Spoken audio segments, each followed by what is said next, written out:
Hello students, I welcome you once again to this channel Prabhavi competition. अब मैं सबका स्वागत करता हूं दोस्तों, और आशा और उम्मीद करता हूं कि आप सभी बहुत अच्छे होंगे। तैयारी भी जम के चल रही होगी। दोस्तों, बात करेंगे हम अरिहंत के सब्जेक्टिव बुक की। तो अरिहंत की ये सीरीज चल रही है सब्जेक्टिव बुक वाली, बहुत इंपॉर्टेंट ये बुक हो जाती है डिफरेंट एग्जामिनेशन के लिए। इस सीरीज़ को कंप्लीट हमें करना है, और उसी प्रयास में ये अगला वीडियो है हमारा कॉन्टिनेंट्स, ठीक है, जो कि अभी हमारी ज्योग्राफी सीरीज़ का ये नेक्स्ट टॉपिक होगा। तो दोस्तों, अगर आप लगातार ऐसे ही कंटेंट देखते रहना चाहते हैं, डेफिनेटली इस चैनल को सब्सक्राइब कीजिए, बेल आइकन को भी प्रेस कीजिए, ताकि फर्दर जो भी लेटेस्ट वीडियोज आती हैं उनका नोटिफिकेशन आपको मिल जाए।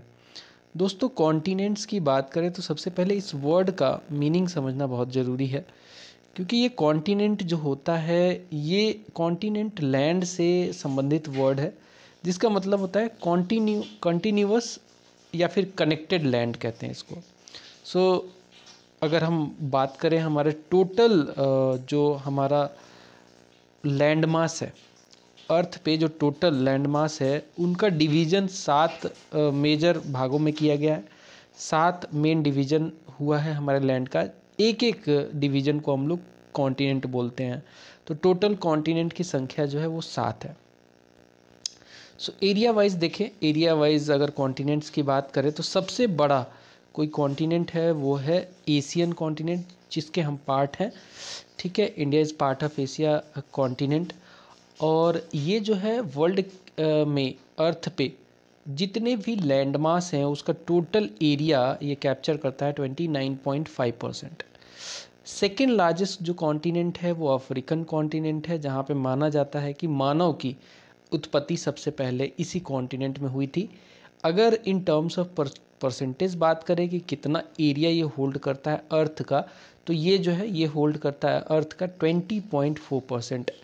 थर्ड नंबर पे आता है North America. North America third number पे आता है, जो कि टोटल लैंड एरिया का, टोटल अर्थ के एरिया का 16.3% ये होल्ड करता है। Number 1 Asia, number 2 Africa, number 3 north America, और नंबर 4 पे आता है साउथ अमेरिका, जो कि अर्थ के टोटल एरिया का 11.8% होल्ड करता है साउथ अमेरिका, ठीक है। इसमें लगभग 17 कंट्रियां हैं। अंटार्कटिका की बात करें तो ये जो है हमारा 5वां लार्जेस्ट कॉन्टिनेंट है, और ये होल्ड करता है अपने पास 9.6% ऑफ द अर्थ एरिया। छठे नंबर पे आता है यूरोप। यूरोप में घनी आबादी तो ज़रूर है, लेकिन यूरोप के पास इतना ज़्यादा एरिया नहीं है।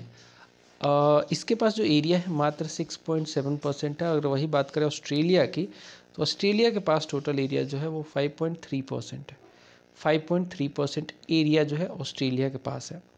तो इस तरीके से हमारा जो है कॉन्टिनेंट्स का डिवीज़न है अर्थ के एरिया वाइज। सबसे छोटा कॉन्टिनेंट ऑस्ट्रेलिया है और सबसे बड़ा एशिया है। अब हम एक एक करके इनके फिजियोग्राफी, इनकी खासियत वगैरह के बारे में जानेंगे। एशिया से स्टार्ट करते हैं। तो एशिया की फिजियोग्राफी की बात करें तो एशिया में टोटल 49 कंट्रियाज़ हैं। कितनी कंट्रियां हैं? तो टोटल 49 जो है कंट्रीज़ हैं एशियन कॉन्टिनेंट में। लैटिट्यूडनल एक्सपेंसन की बात करें तो ये 10 डिग्री साउथ से लेकर 80 डिग्री नॉर्थ तक इसका जो है लैटिट्यूडनल एक्सपेंसन है। मतलब ये हो गया आपका 0 डिग्री इक्वेटर। यहाँ से नीचे जाएंगे तो 10 डिग्री साउथ से लेकर ऊपर यहाँ पे 80 डिग्री नॉर्थ तक जो है इसका डिवीज़न, इस पार्टिकुलर एरिया में लैटिट्यूडनल इसका एक्सपेंसन है। अगर वही बात करें लॉन्गिट्यूडनल एक्सपेंसन की, तो ये भी काफ़ी बड़ा है। 25 डिग्री ईस्ट से लेकर 170 डिग्री वेस्ट तक इसका एक्सपेंसन है। लॉन्गिट्यूड मतलब ये वाला लाइन जो होता है, ठीक है, इसमें भी ये अच्छा खासा जो है इसका एक्सपेंसन है। अगर हम बात करें ओशियंस एंड सीज, जो कि आपके इसके सराउंडिंग में है, तो ओशियंस एंड सीज की बात करें तो आर्कटिक ओशन इसको सराउंड करता है। पैसिफिक ओशन भी इससे लगता है, इंडियन ओशन लगता है, रेड सी लगता है, इसके अलावा गल्फ ऑफ आडेन लगता है, पर्शियन गल्फ लगता है, गल्फ ऑफ ओमान लगता है, अरेबियन सी इससे लगता है, बे ऑफ बंगाल बिल्कुल इससे जुड़ा हुआ है, इंडिया के पास है। चाइना सी, साउथ चाइना सी भी बोलते हैं, येलो सी, ओखोस सी, बेरिंग सी, ये सब जो है इस पर्टिकुलर कॉन्टिनेंट के सराउंडिंग बहते हैं। वही बात करें स्ट्रेट्स की, तो स्ट्रेट ऑफ मलक्का यहाँ पे है, बेरिंग स्ट्रेट है, हॉर्मुज स्ट्रेट है, और डार्डेनली स्ट्रेट भी एशियन कॉन्टिनेंट के विदिन ही आता है। आइलैंड की बात करें तो बहुत सारे आइलैंड हैं जो कि एशियन कॉन्टिनेंट में पड़ते हैं।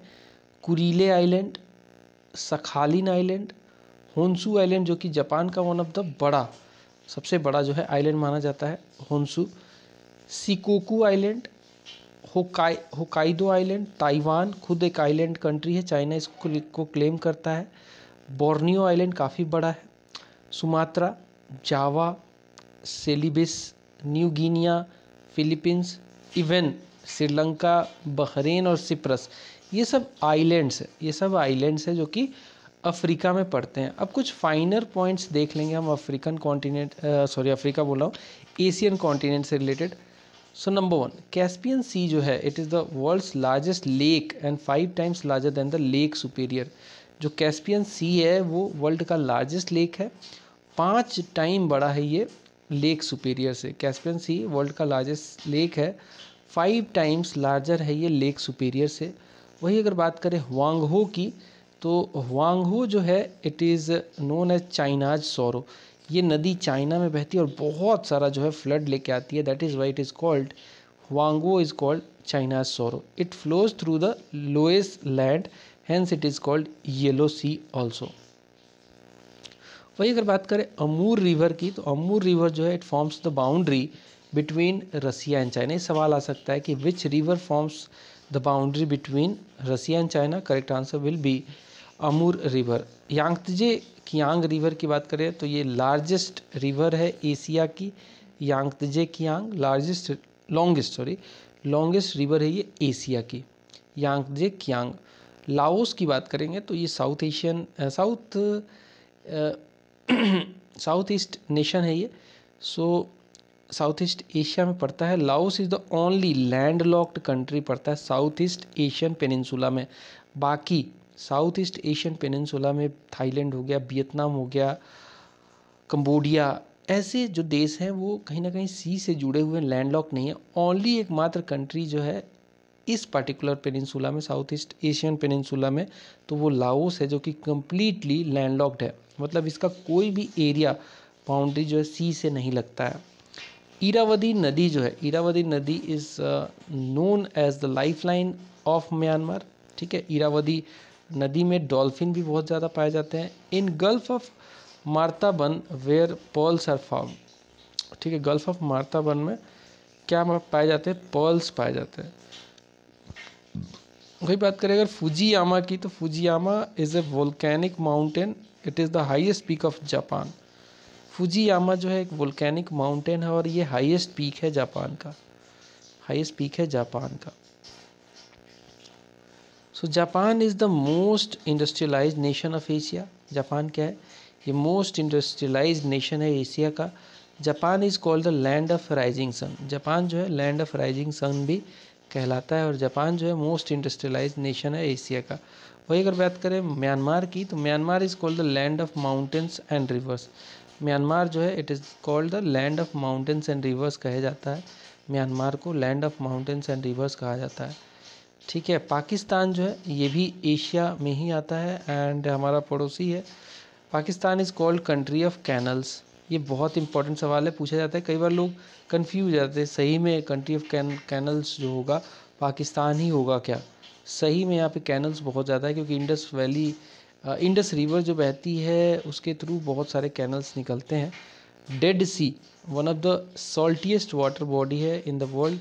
एक ये लैंडलॉक्ड सी है, ठीक है, चारों तरफ इसके लैंड है, और ये एकमात्र एक ऐसा सी है जहाँ पे आदमी कूदे तो वहाँ पे ये डूबेगा नहीं, इतना जो है सॉल्टीएस्ट है, इतना जो है इसमें सॉल्ट की मात्रा ज़्यादा है, सैलाइन बहुत ज़्यादा है। It lies between Israel and Jordan.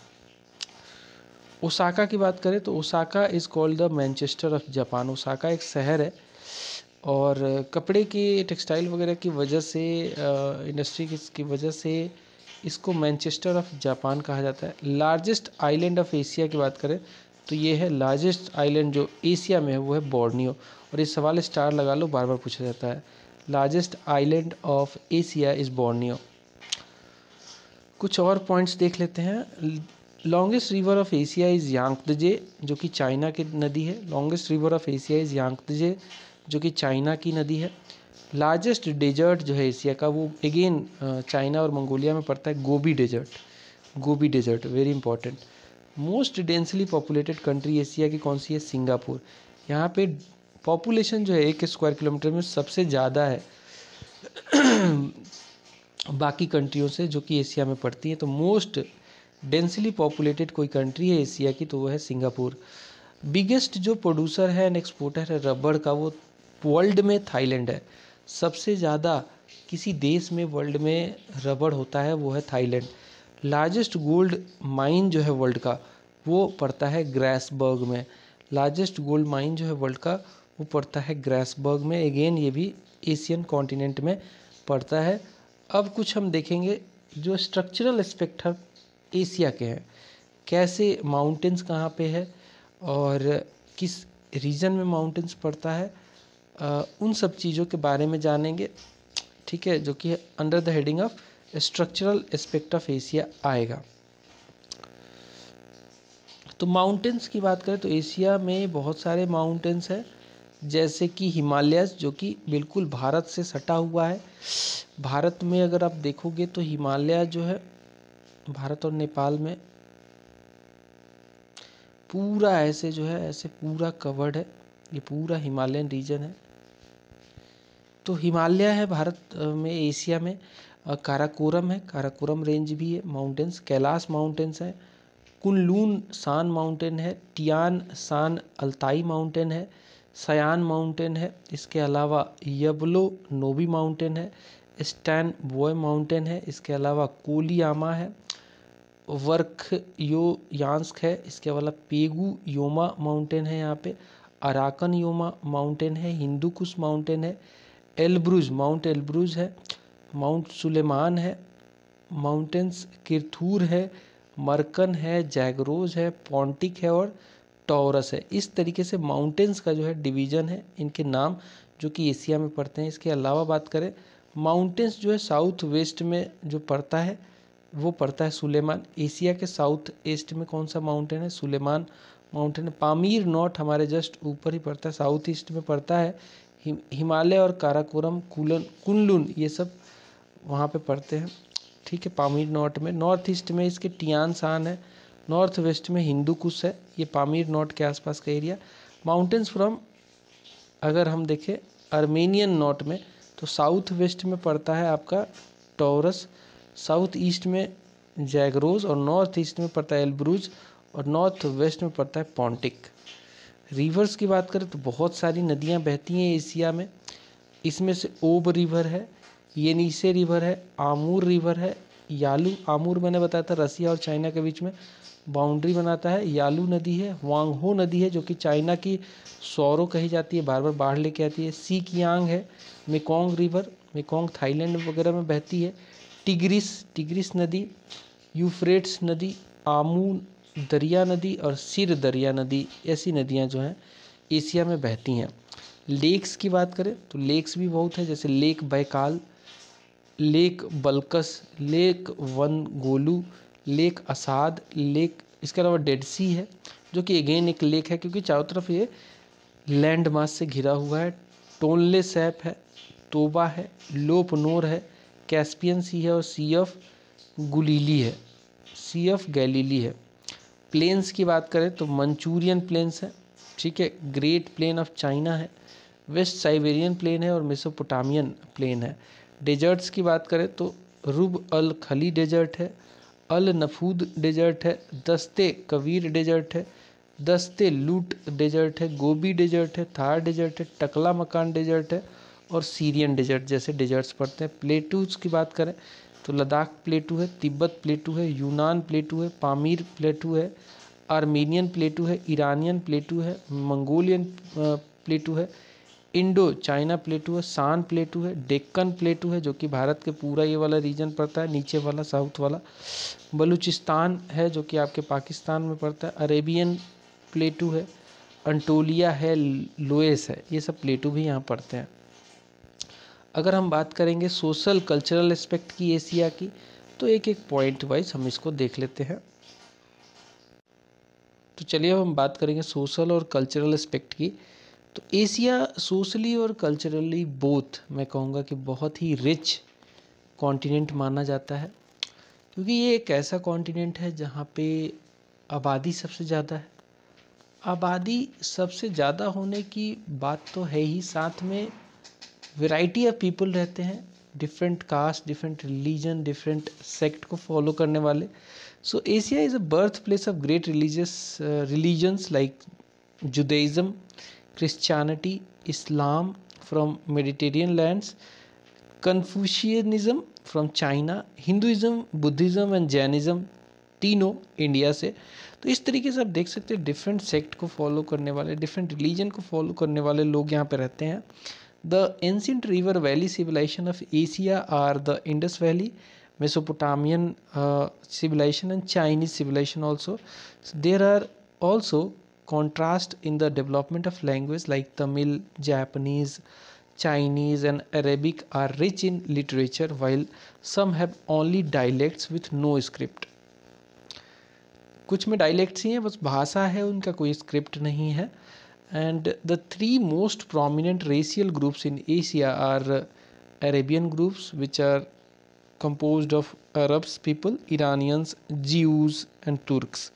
ठीक है, ये अरेबियन ग्रुप में आता है। फिर आ जाएगा आपका इंडियन ग्रुप, जिसमें इंडिया, पाकिस्तान, बांग्लादेश आ जाएगा। थर्ड नंबर पे आएगा मंगोलॉइड, जिसमें चाइनीज़ आ जाएंगे, जापानीज़ आ जाएंगे, कोरियंस आ जाएंगे। And the most of the people of south east Asia, ये सब मंगोलॉइड्स हैं। इसके अलावा आता है मेन ट्राइब्स की बात करें तो यहाँ पे अभोर्स हैं, अफरीदीज़ हैं, किर्गीज़ हैं, खुर्द्स हैं, निकोबारीज़ हैं, मुंडास जैसे ट्राइब रहते हैं। मेन ट्राइब्स हैं ये। एशियन ट्राइब की बात करें, इस इकोनॉमिक एस्पेक्ट की बात करें तो इकोनॉमिकली जो है कह सकते हैं कि इतना रिच ये नहीं है कॉन्टिनेंट, बट एग्रीकल्चरल रिसोर्सेज यहाँ पे बहुत ज़्यादा है, which include fertile soil, water for irrigation. इसीलिए तो इतनी घनी आबादी है यहाँ पे। ठीक है, एग्रीकल्चर काफ़ी फर्टाइल सॉयल होने की वजह से एग्रीकल्चर रिसोर्सेज काफ़ी ज़्यादा है, और रिवर वैली में वैसे ही ज़्यादा लोग बसते हैं। तो इसीलिए जो है एशिया कॉन्टिनेंट जो है बहुत ज़्यादा डेंसली पॉपुलेटेड कॉन्टिनेंट माना जाता है, जिसमें चाइना और इंडिया दो ऐसी बड़ी कंट्रियां हैं। नंबर 1 पे तो अब चाइना को पीछे छोड़ के इंडिया आ गया है पॉपुलेशन के मामले में। Thailand are the leading producer of rice, wheat and coarse cereals वगैरह में लीडिंग प्रोड्यूसर्स माने जाते हैं तीनों देश। गल्फ कंट्रियों की बात करें तो they are known for rich oil and gas resources, जिसमें Kuwait, Saudi Arabia, UAE, Oman ऐसी कंट्रियाँ आती हैं जो कि गल्फ कंट्रियाँ हैं और काफ़ी रिच इन मानी जाती हैं ऑयल रिसोर्सेज के मामले में, पेट्रोलियम गैस रिसोर्सेज के मामले में काफ़ी रिच मानी जाती हैं। तो अगला जो कॉन्टिनेंट है वो है अफ्रीका। अफ्रीका कॉन्टिनेंट की बात करें तो सबसे पहले इस बात करेंगे इसके फिजियोग्राफी की। फिजियोग्राफी में ये सबसे पहले जो पॉइंट आएगा वो ये है कि ये एशिया के बाद दूसरा सबसे बड़ा कॉन्टिनेंट है। और इस कॉन्टिनेंट की खास बात एक और भी है कि सबसे ज़्यादा कंट्रीज़ किसी कॉन्टिनेंट में है तो वो अफ्रीका ही है। Being second largest area wise देखें, बट ये फर्स्ट लार्जेस्ट से भी ज़्यादा कंट्रीज़ होल्ड करता है। एशिया में इससे कम कंट्रियां हैं। ठीक है, एशिया में हमने देखा था कितना 49 या 47, जस्ट चेक करते हैं। एशिया में था 49 कंट्री, और यहाँ पे अफ्रीका में जो है टोटल 54 कंट्रियां हैं। तो ये एक इम्पॉर्टेंट इसको बना देता है कि कंट्रियों के मामले में सबसे ज़्यादा कंट्रियां इसी कॉन्टिनेंट में है। लैटीट्यूड की बात करें तो लैटीट्यूडनल एक्सपेंशन इसका देख सकते हैं। लैटीट्यूड मतलब यहाँ से यहाँ तक वाला एक्सपेंशन 35 डिग्री साउथ से लेकर 37 डिग्री नॉर्थ तक इसका जो है लैटीट्यूडनल एक्सपेंशन है। वही अगर लॉन्गिट्यूडनल एक्सपेंशन यानी कि ये वाले पोर्शन की बात करें तो 50 डिग्री ईस्ट से लेकर 17 डिग्री वेस्ट तक इसका जो है एक्सपेंशन है। ओशियन एंड सीज की बात करें तो इंडियन ओशियन इससे बाउंड्री लगाता है। रेड सी जो कि लाल सागर बोलते हैं, भूमध्य सागर को, ठीक है, सुएज कनाल जोड़ता है भूमध्य सागर को लाल सागर से, रेड सी को मेडिटेरियन सी से। अटलांटिक ओशियन यहाँ बिल्कुल टच होता है इस कॉन्टिनेंट से। मैडागास्कर सी, मैडागास्कर तो बिल्कुल इससे चिपका ही है, ये वाला, दिस इज मैडागास्कर। इसके अलावा gulf of Guinea, gulf of Guinea और मेडिटेरियन सी। स्ट्रेट्स की बात करें तो बहुत सारे स्ट्रेट्स भी यहाँ से बहते हैं। स्ट्रेट ऑफ बाब अल मंदेब, ठीक है, स्ट्रेट ऑफ बाब अल मंदेब, स्ट्रेट ऑफ जिब्राल्टर, ठीक है, ये वाले रीजन में है स्ट्रेट ऑफ जिब्राल्टर, यहाँ वाले रीजन में है समवेयर। देन आता है मोजाम्बिक चैनल, ये सब जो है इससे टच होते हैं, इसके अफ्रीकन कॉन्टिनेंट के ही पार्ट हैं। आइलैंड्स की बात करें तो मैडागास्कर, केप वर्दे, मैडागास्कर तो मैंने बताया ही ये वाला है, केप वर्दे यहाँ पे है, ठीक है, मैडागास्कर हो गया, केप वर्दे। इसके अलावा कॉमरोस आइलैंड, जंजीबर, मॉरिशियस एंड सीसिल्स, ये सब जो है आइलैंड इसके सराउंडिंग में पड़ते हैं। प्लेटूज़ की बात करें तो एंटायर जो कॉन्टिनेंट है ये प्लेटू ही है, पूरा ये कॉन्टिनेंट क्या है, प्लेटू ही है। एंटायर कॉन्टिनेंट, अफ्रीकन कॉन्टिनेंट क्या है, प्लेटू है। स्ट्रक्चरल एस्पेक्ट की बात करेंगे, स्ट्रक्चरल एस्पेक्ट की अफ्रीका की, तो माउंटेन्स एंड प्लेटूज़ हैं, ठीक है, एटलस है, इथोपियन हाईलैंड्स हैं, माउंट केनिया है, माउंट एल्गन है, माउंट किलिमंजारो है, ड्रैकेंसबर्ग है, माउंट कैमरून है, माउंट राउएंजोरी है, कटांगा प्लेटू है और जॉस प्लेटू भी इसमें पड़ता है। रिवर्स की बात करें तो नील नदी बहती है, जैरो या फिर जिसे जैरे या फिर कांगो नदी कहते हैं वो भी है, नाइजर रिवर है, ऑरेंज रिवर है, लिम्पोपो नदी है और जाम्बेजी नदी भी बहती है। इसके अलावा बात करें लेक्स की तो लेक्स में Kariba lake, Nyasa lake, Mweru lake, Tanganyika lake, Edward lake, Tana lake, Nasser lake, Chad lake, Volga Assal और विक्टोरिया। अब अगर फाइनल पॉइंट्स देखें इसके तो लेक विक्टोरिया जो है अफ्रीका में, lake Victoria is the largest lake.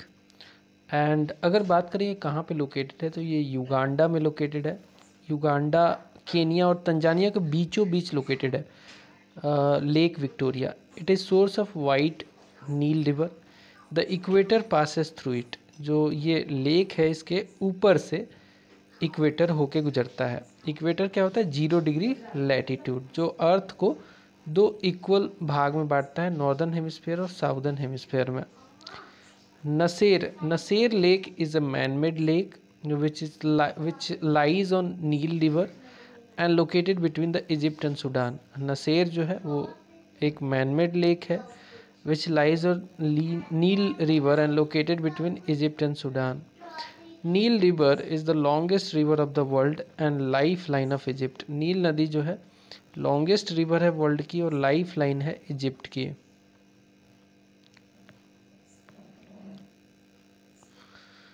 जो वाइट नील है, the white Nile and blue Nile meet at Khartoum Sudan में ये मिलती हैं from the river nil.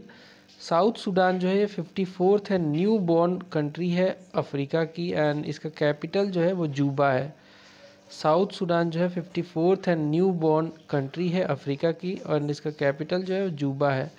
Congo river जो है वो इक्वेटर को 2 बार काटता है, कॉन्गो नदी जो है इक्वेटर को 2 बार काटता है।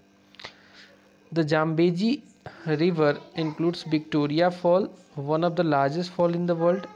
It makes the natural political boundary between Zambia and Zimbabwe. वही अगर बात करें ऑरेंज रिवर की, so the Orange River forms the natural boundary between South Africa and Namibia.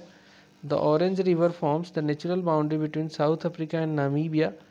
The Limpopo River cuts the Tropic of Capricorn and it separates south Africa from Botswana and Zimbabwe.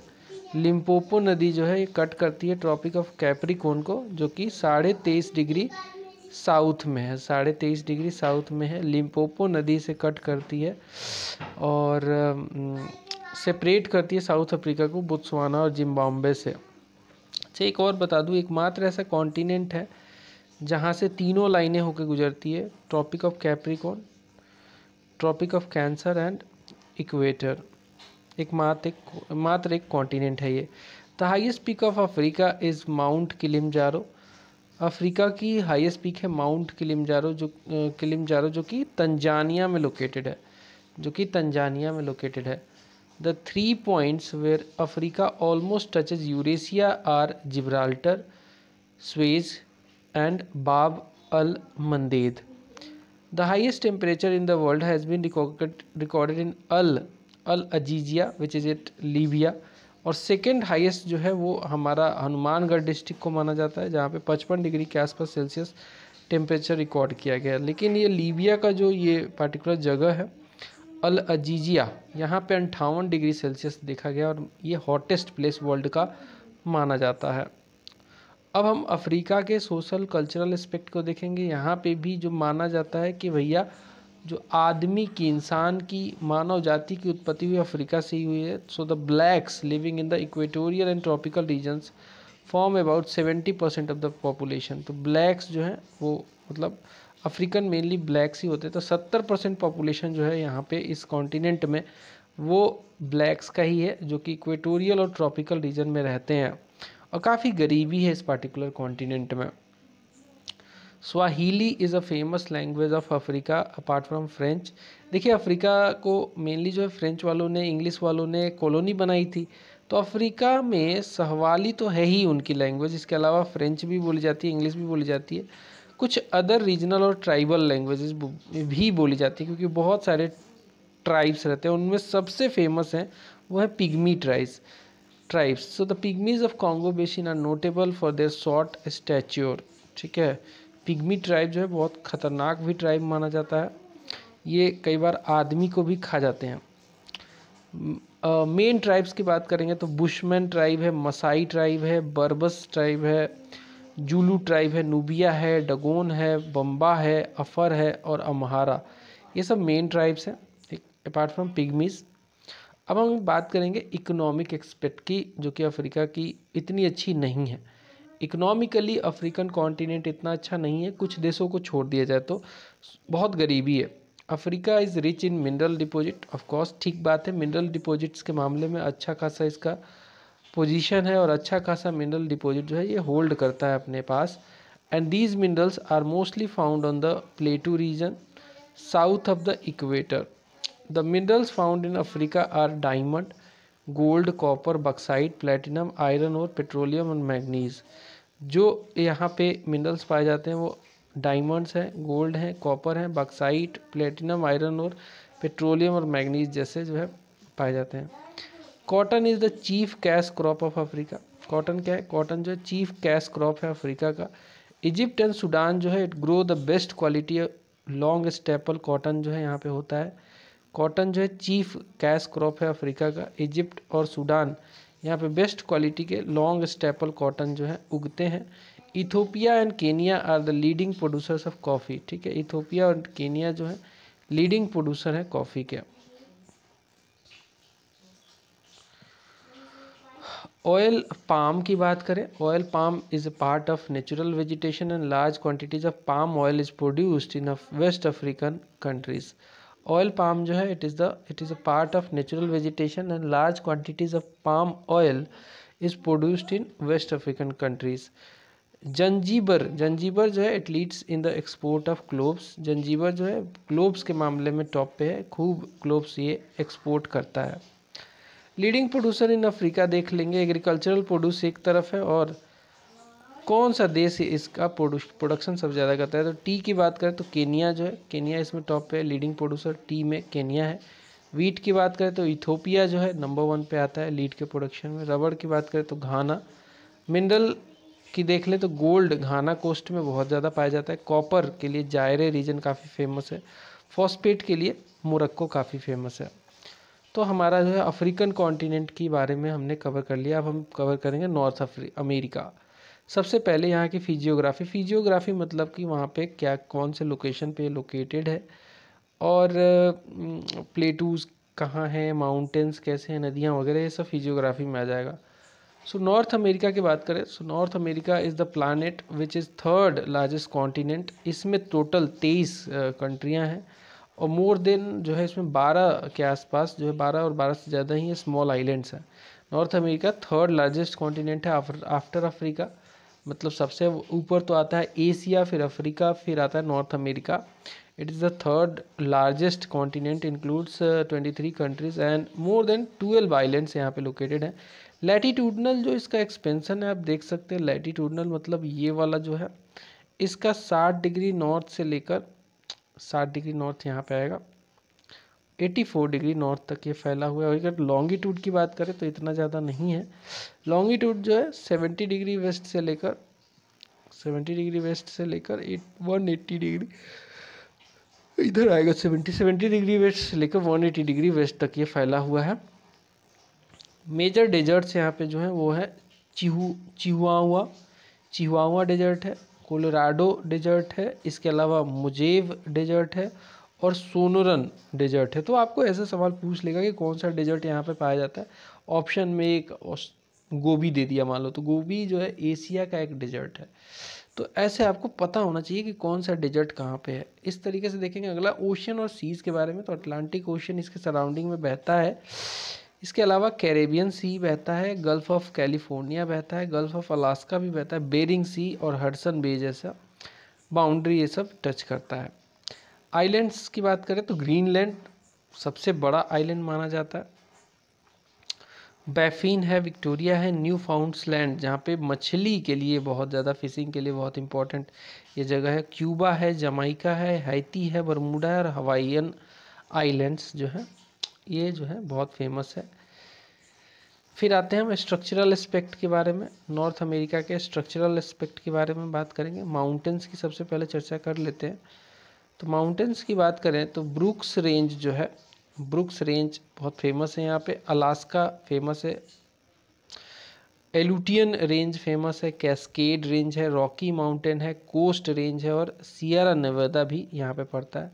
Reverse की बात करें तो Mississippi Missouri reverse है, Saint Lawrence है, Colorado है, Colombia है, Sacramento है, Rio Grande है, यूकोन है, मैकेंजी है, नेल्सन है, सस्कचुआन है, और पीस जो है यहाँ पे रिवर्स पाई जाती हैं।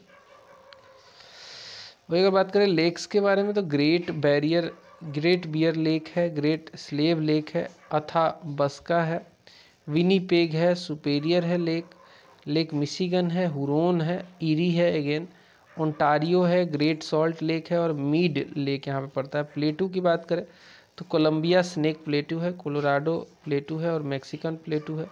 पेनिनसुला की बात करें तो उनगावा पेनिनसुला है, युकाटन पेनिनसुला है, और केनेई पेनिनसुला यहाँ पे पड़ता है।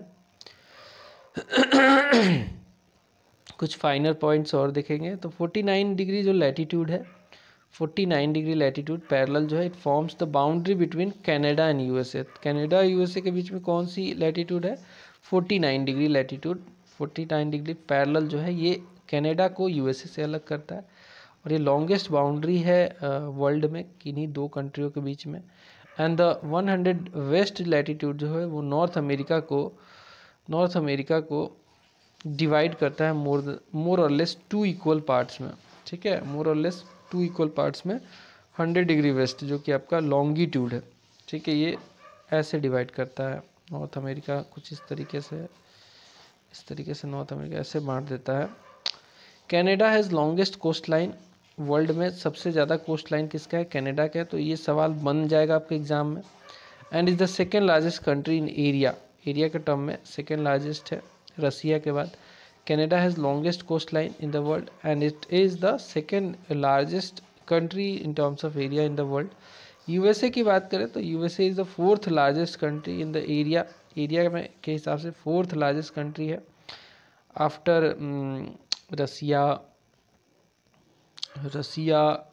कनाडा, चौथे नंबर पे ये आता है, ठीक है।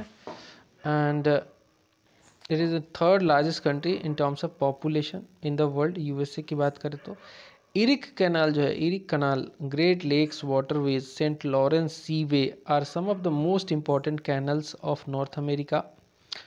नॉर्थ अमेरिका जो है बहुत रिच है मिनरल रिसोर्सेज पे। यहाँ पे आयरन ओर पाया जाता है। सेल ऑयल काफ़ी फेमस है, इसमें मेंशन नहीं किया है। सेल ऑयल बहुत ज़्यादा पाया जाता है। इसके अलावा वही पेट्रोलियम हो गया, नेचुरल गैस पाया जाता है, copper, gold, silver, nickel, sulphur, coal, मतलब रिच कंट्री है इन सब मामलों में। जो प्रेरी है जो कि काफ़ी फेमस है कल्टीवेशन ऑफ वीट के लिए, इस ग्रासलैंड प्रेरी जो है काफ़ी फेमस है। और यहाँ पे जो है बीस्ट जो है, विल्डे बीस्ट काफ़ी पाए जाते हैं। So the prairie region of North America is ideally suited for the cultivation of what, cultivation of wheat.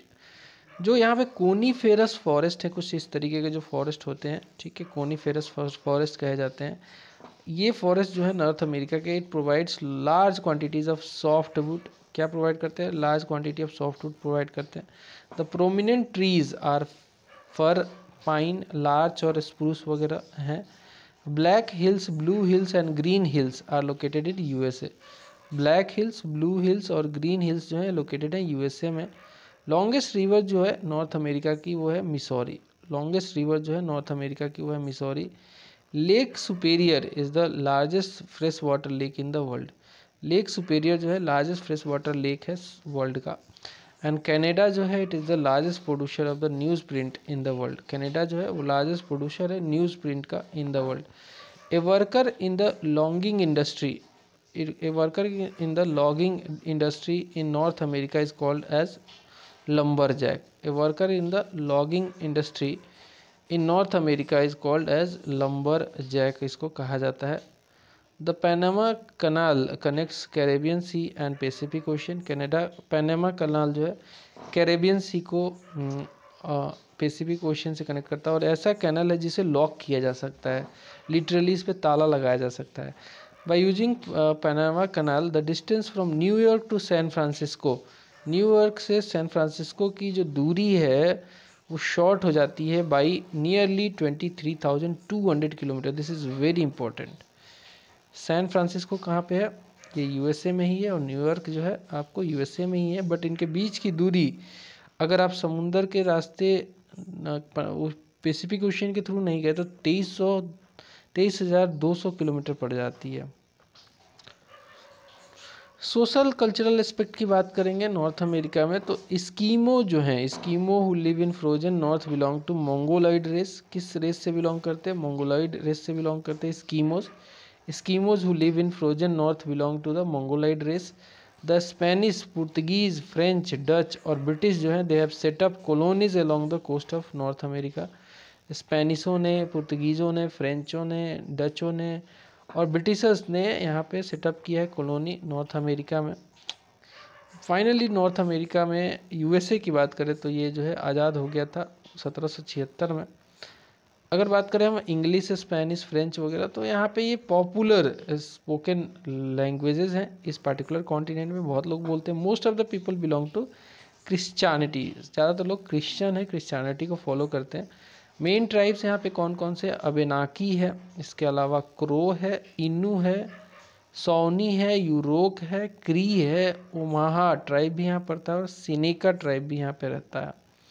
Economically ये काफ़ी रिच कंट्री मानी जाती है। Anglo America is rich in iron और it is mined in USA and as well as Canada में भी इसे mine किया जाता है आयरन और को।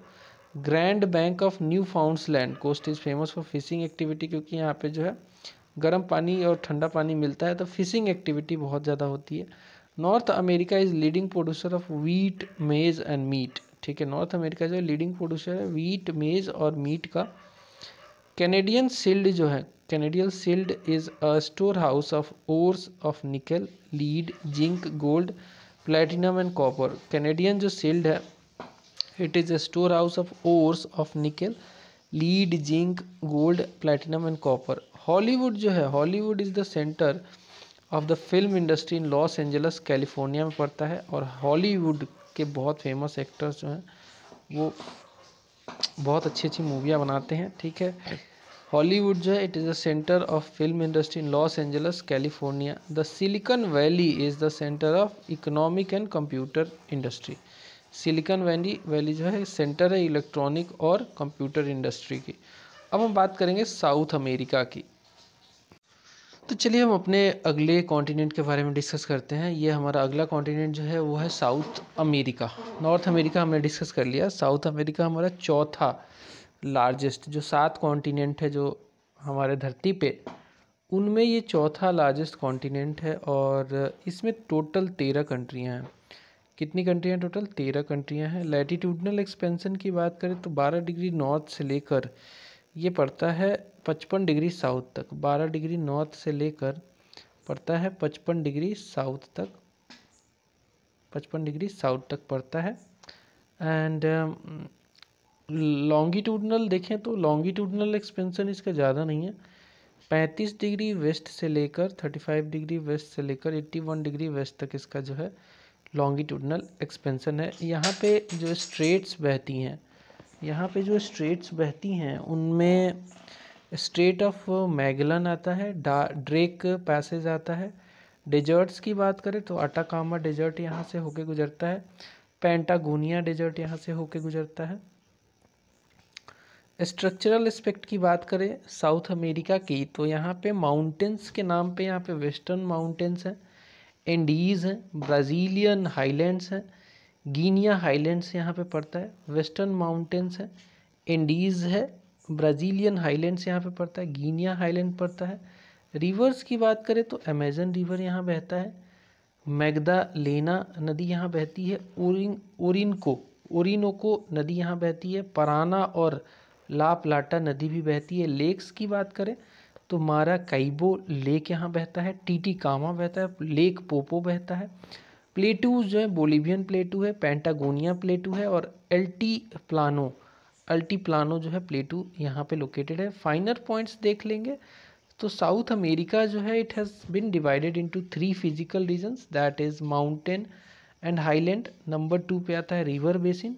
एक तो है माउंटेन एंड हाईलैंड, ठीक है, इसके बाद रिवर बेसिन आता है दूसरे नंबर पर। तीसरे रीजन पे नंबर पे आता है कोस्टल प्लेन्स। चूँकि यहाँ पे कोस्ट बहुत ज़्यादा है तो कोस्टल प्लेन्स भी देखने को बहुत ज़्यादा मिलता है। कैटोपैक्सी जो है ये इक्वाडोर में पड़ता है, one of the highest active volcanoes ये माना जाता है वर्ल्ड में, और ये बार बार सवाल पूछा जाता है। कैटोपैक्सी जो है ये इक्वाडोर में पड़ता है and it is one of the highest active volcano in world. और अगर वही बात करें पैराग्वे की और बोलिविया की तो they are the only landlocked countries इस पार्टिकुलर कॉन्टिनेंट में। पैराग्वे और बोलिविया जो है they are the only landlocked countries. वही हम बात करें पंपास की तो पंपास जो है यहाँ पे एक फर्टाइल रीजन है, ग्रासलैंड माना जाता है।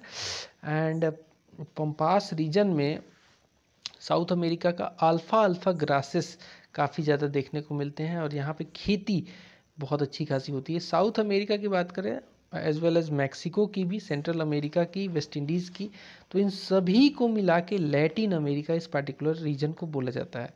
साउथ अमेरिका के साथ मैक्सिको मिला दो, सेंट्रल अमेरिका मिला दो और वेस्ट इंडीज़ मिला दो तो कलेक्टिव नाम जो होगा वो बनेगा Latin America.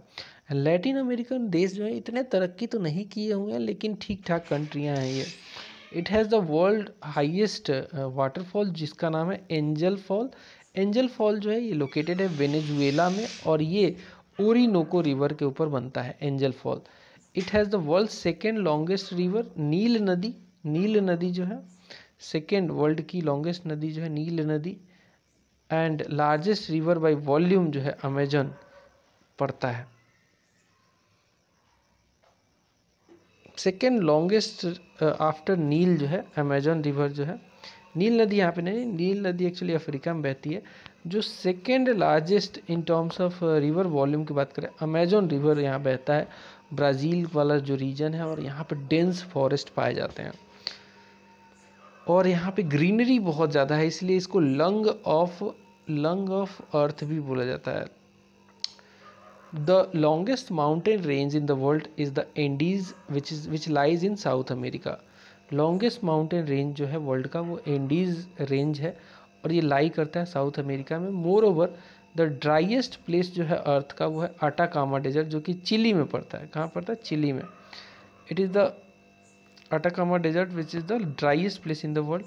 The largest rain forest, example के तौर पर बात करें अमेजोन रेन फॉरेस्ट, ये हाईएस्ट, अगर उसके अलावा हाईएस्ट कैपिटल सिटी की बात करें तो बोलीविया की राजधानी लापाज जो है हाईएस्ट कैपिटल सिटी है। एंड हाईएस्ट अगर कॉमर्शियली नेविगेबल लेक की बात करें तो उसका नाम है Lake Titicaca. These are all are situated in South America. These all are situated in South America.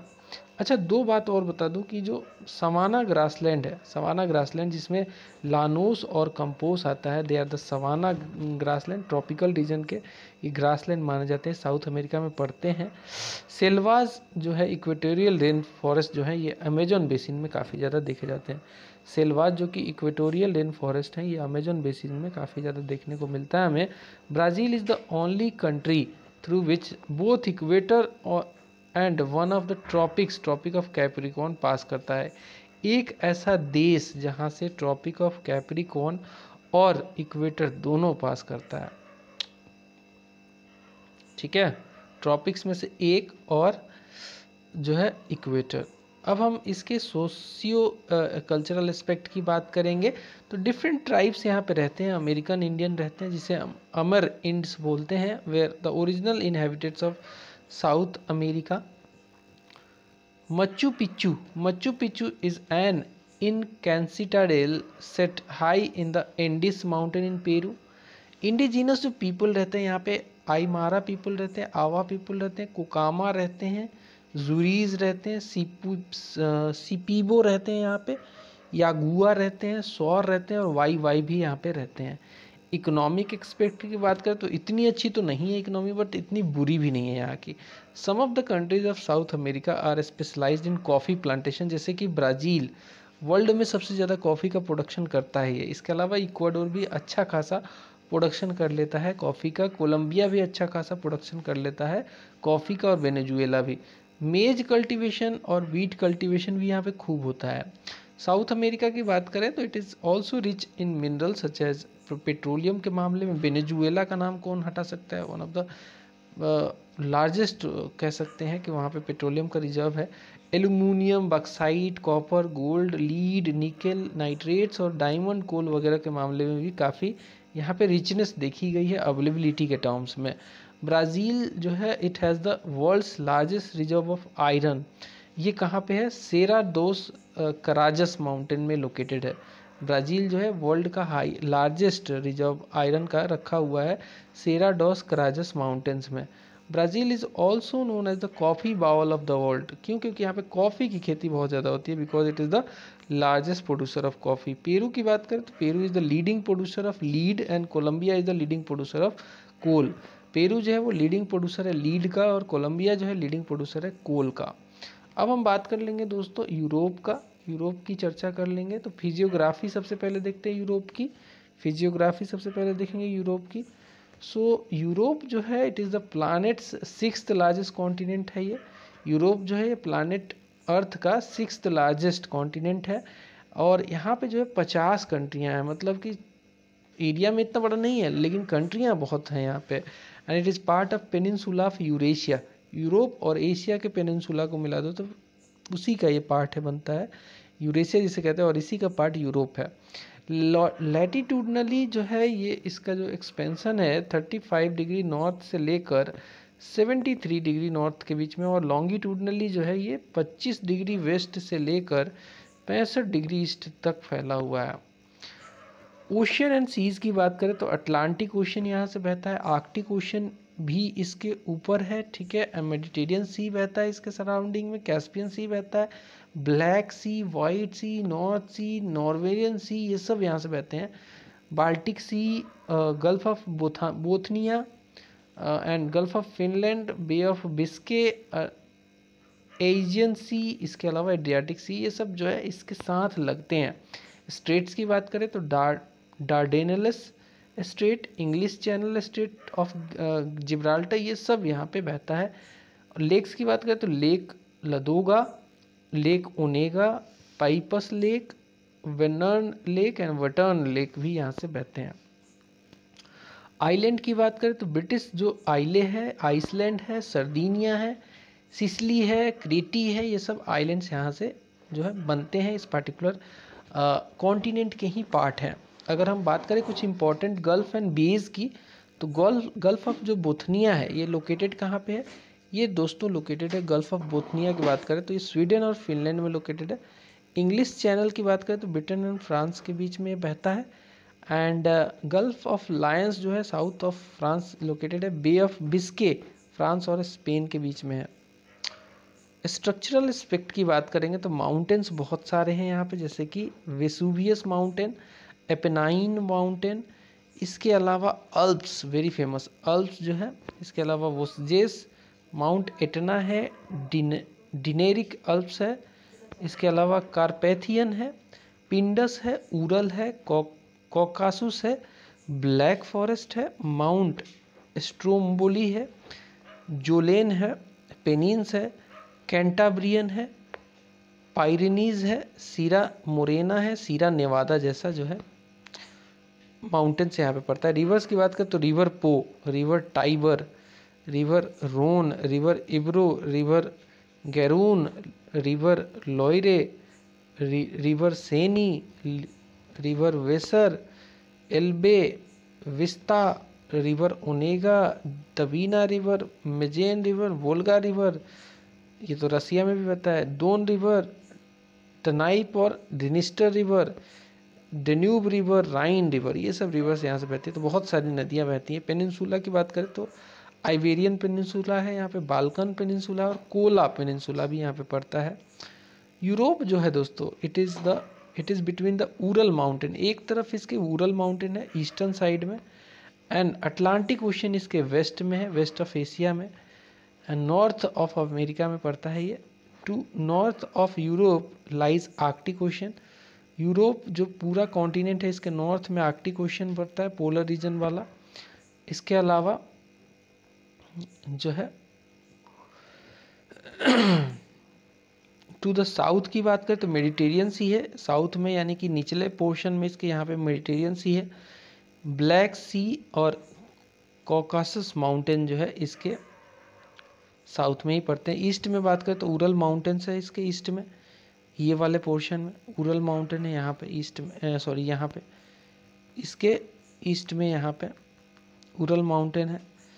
And Caspian सी भी पड़ता है इसी साइड। ग्रीनलैंड जो है वर्ल्ड का लार्जेस्ट आइलैंड है, जिसका ऑनरशिप एडमिनिस्ट्रेटिवली ये जो है कंट्रोल में डेनमार्क के। ये सवाल बार बार पूछता है। ग्रीनलैंड जो है वर्ल्ड का लार्जेस्ट आइलैंड है और ये बिलोंग करता है किसको? डेनमार्क को। वही अगर हम बात करें बाल्कान स्टेट्स की, तो बाल्कान स्टेट्स जो हैं it is the group of 9 countries, namely Serbia है इसमें, मॉन्टीनीग्रो है, स्लोवेनिया है, क्रोएशिया है, बोस्निया हर्जेगोविना है, इसके अलावा नॉर्थ मकदूनिया इसमें आता है। बाल्कान स्टेट छोटे छोटे स्टेट हैं। इसके अलावा बुल्गारिया है, ग्रीस है, रोमानिया है, अल्बानिया है, कोसोवो है। However Montenegro become independent state in 2006 and Kosovo जो है 2008 में इंडिपेंडेंट हो गए थे। बाल्टिक स्टेट्स के बारे में कुछ और चर्चा करेंगे। So it is a group of 3 countries, namely Estonia, Lithuania and Latvia. Norway, Sweden and Denmark, collectively इनको स्कैंडिनेवियन कंट्रीज बोलते हैं। ये यूरोप के जस्ट यूरोप में ही है, यहाँ वाले रीजन में ये लोकेटेड है। स्कैंडिनेवियन कंट्री को कहा जाता है और जितने भी इंडेक्स आते हैं लगभग उनमें इनका परफॉर्मेंस अच्छा ही होता है। Finland, Iceland, Norway, Sweden and Denmark की बात करें तो इन सबको मिला के नॉर्डिक कंट्रियाँ कही जाती हैं। फिनलैंड, आइसलैंड, नॉर्वे, स्वीडन और डेनमार्क को कलेक्टिवली क्या कहा जाता है? नॉर्डिक कंट्रीज कहा जाता है। यूनाइटेड किंगडम की बात करें it is the name given to combination of Great Britain. United Kingdom में देखना क्या क्या आता है, ग्रेट ब्रिटेन आएगा, नॉर्दर्न आयरलैंड आएगा, ठीक है, इन दोनों को मिला के यूनाइटेड किंगडम बोलते हैं। और ग्रेट ब्रिटेन जो है, अगर हम ग्रेट ब्रिटेन की बात करें तो इसमें इंग्लैंड, स्कॉटलैंड और वेल्स आता है। और इसमें अगर आप नॉर्दर्न आयरलैंड को मिला देंगे तो टोटल बन जाएगा क्या? UK, United kingdom. अब हम इसके सोशल एंड कल्चरल एस्पेक्ट की बात कर लेते हैं। तो सोशल एंड कल्चरल एस्पेक्ट में नंबर 1 आता है that the Europeans belong to the white race known as Caucasian race, ठीक है, यूरोपियन जो है बिलोंग करते हैं वाइट रेस को, जो कि कॉकासियन रेस कहा जाता है। And there are 3 distinctive people in Europe, एक तो नॉर्डिक पीपल है, और दूसरे हैं मेडिटेरियन रीजन में रहने वाले लोग, और तीसरे जो है मंगोलाइट्स हैं। मंगोलाइट्स रेस भी यहाँ पे रहता है। यहाँ पे भाषाएं कौन कौन सी फेमस हैं, तो इंग्लिश है, ब्रिटेन वगैरह में काफ़ी फेमस है, फ्रेंच है, स्पेनिश है, रसियन है, जर्मन है, इटालियन है। They are the most influential languages. Maximum number of people जो है they belongs to Christianity here. Maximum number of people जो है they belongs to Christianity here. Economic aspect की बात करेंगे, so both intensive and extensive cultivation होता है। Intensive मतलब कि भाई एकदम बहुत सारे लोग जो है कम जगह में काम करेंगे, इंटेंस कृषि होती है, बार बार एक फसल कटा नहीं दूसरा लग जाएगा। एक्सटेंसिव कल्टीवेशन भी होता है, रुक रुक के जो करने वाला आता है, सॉइल के कंजर्वेशन तमाम चीज़ों को देखते हुए। They are done in Europe with a great variety of crops due to the occurrence of different kind of soil and climate. On the steppes, जो स्टेपी रीजन है, wheat, sugar beet and sunflower जैसे major crops यहाँ पे उगते हैं। Virus इन Mediterranean reason आप देखोगे तो फ्रूट कल्टीवेशन खूब होता है, बहुत प्रोमिनेंट है, इसलिए वाइन इंडस्ट्री इस रीजन में काफ़ी फेमस है। मोर ओवर अगर कैटल, शिप एंड पिग्स की बात करें तो रियर किए जाते हैं मीट, मिल्क और अदर प्रोडक्ट्स के लिए। द कॉन्टिनेंटल शेल्फ जो है इस पर्टिकुलर एरिया में, they are around Europe including Dogger Bank are major fishing zone. तो फिशिंग भी यहाँ पे होती है। रसिया की बात करें तो रसिया जो है वो लार्जेस्ट कंट्री है वर्ल्ड का एंड हाईएस्ट पॉपुलेटेड है यूरोप में। वेटिकन सिटी जो है सराउंड करता है रोम के द्वारा, इटली के द्वारा। रोम इटली में ही है। It is the smallest country of the world both in terms of area and population. Area भी छोटा है और पॉपुलेशन भी बहुत कम है। UK is the only, UK is one of the most industrialise, UK क्या है, मोस्ट इंडस्ट्रियलाइज नेशन है वर्ल्ड में।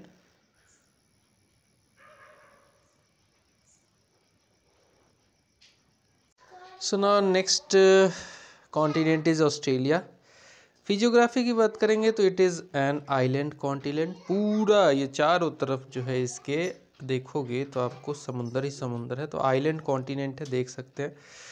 अगर हम लैटीट्यूड की बात करें इसके, तो लैटीट्यूड जो है इसका, लैटीट्यूड मतलब ये वाला पोर्शन, ये वाला से ले लो, तो लैटीट्यूड जो है इसका, लैटीट्यूडनल एक्सपेंशन जो है 10 डिग्री 41 मिनट साउथ से लेकर 39 डिग्री साउथ तक ये पड़ता है। पूरा कम्प्लीटली ये कॉन्टिनेंट साउदर्न हेमिस्फेयर में पड़ता है। अगर वही लॉन्गिट्यूड की बात करें तो ईस्टर्न कम्प्लीटली ये ईस्टर्न लॉन्गिट्यूडनल रीजन में पड़ता है, ईस्ट में पड़ता है कम्प्लीटली।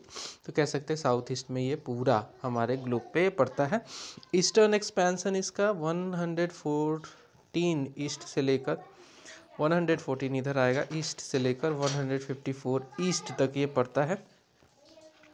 अगर वही बात करें हम इसके स्ट्रक्चरल एस्पेक्ट की, तो माउंटेन्स बहुत सारे हैं यहाँ पे, जैसे कि ग्रेट डिवाइडिंग रेंज है, डार्लिंग रेंज है जहाँ से कि डार्लिंग और मर्रे जैसी नदियाँ बहती हैं। डार्लिंग और मर्रे ऑस्ट्रेलिया में बहती है। डार्लिंग नदी जो है डार्लिंग रेंज से निकलती है। इसके अलावा मुस्ग्रेव, फ्लिंडर्स माउंटेन्स हैं, ऑस्ट्रेलियन अल्प्स हैं। डेजर्ट्स की बात करें तो गिब्सन डेजर्ट है, ग्रेट सैंडी डेजर्ट यहाँ पे है, ग्रेट विक्टोरिया डेजर्ट है, सिम्पसन डेजर्ट है। मतलब जो ऑस्ट्रेलिया है इसके इनर पार्ट में जो है बहुत सारे डेजर्ट हैं। इसके अलावा लिटिल सैंडी डेजर्ट है, वेस्टर्न डेजर्ट है, रंगीपो डेजर्ट है और तनामी डेजर्ट है। रिवर मैंने बताया कि मर्रे और डार्लिंग नदियाँ जैसी बहती हैं यहाँ पे, और स्वैन नदी भी यहाँ पे बहती है। मर्रे और डार्लिंग नदी और स्वैन नदी जैसी नदियाँ यहाँ पे बहती हैं। वही अगर बात करें हम इसके फाइनर पॉइंट्स की, तो ऑस्ट्रेलिया जो है it is known as the forgotten land के तरीके से इसको जाना जाता है। It was discovered by Captain James Cook ने इसे 1770 में डिस्कवर किया था। पहले इसके बारे में हमें जानकारी नहीं थी, फॉरगॉटन लैंड के तरीके से इसको छोड़ दिया गया था, बट जेम्स कुक ने इसे जो है 1770 में खोज लिया।